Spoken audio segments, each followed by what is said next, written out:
Madhu park rich apartment వాసులకు అండగా ఉంటామన్నారు Telangana BJP chief Ramachandra Rao. Musi గోసా BJP భరోసా పరామర్శ యాత్రలో భాగంగా వారితో సమావేశమయ్యారాయన. స్వయంగా వారి సమస్యలను అడిగి తెలుసుకున్నారు. మూసీ రివర్ ఫ్రంట్ పేరుతో ఇళ్లు కోల్పోతున్నామని బాధితులంతా ఆవేదన వ్యక్తం చేశారు. మూసీ ప్రాజెక్టుకు కేంద్ర ప్రభుత్వం అనుమతి ఉందని తప్పుడు ప్రచారం చేస్తున్నారన్నారు రామచంద్రరావు.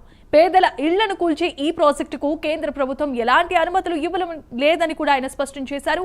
మూసీ పునర్జీవ ప్రాజెక్టు కోసం ఇళ్లను కూల్చాల్సిన అవసరం లేదన్నారు రామచంద్రరావు.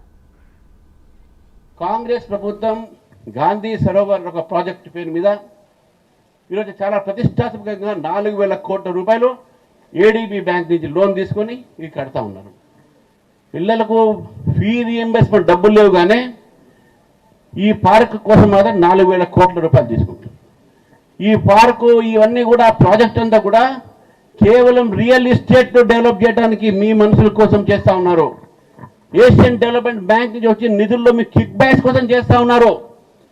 ప్రజల సంక్షేమం కోసం చేయట్లేదు. మూసి ప్రక్షాళన చేయండి, మేము సపోర్ట్ చేస్తాం, పూర్తిగా మేము సపోర్ట్ చేస్తాం.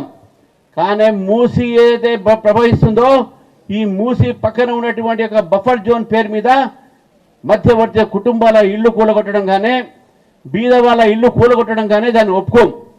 ఈరోజు లక్షలాది మంది ఈ మూసి పక్కన బీద వాళ్ళు నివసిస్తున్నారు. మేము ఆ ఇళ్లలో పండుకున్నాం. మేము ఆ రోజు రాత్రి గవర్నమెంట్ దగ్గర ఇప్పుడు కూడా డిపిఆర్ లేదు, ఈ ప్రాజెక్టుకు డిపిఆర్ లేదు. ఈ ప్రాజెక్ట్ ఎంత అవుతుంది వీళ్ళకి తెలియదు, అది ఇంకా పబ్లిక్ చేయలేదు.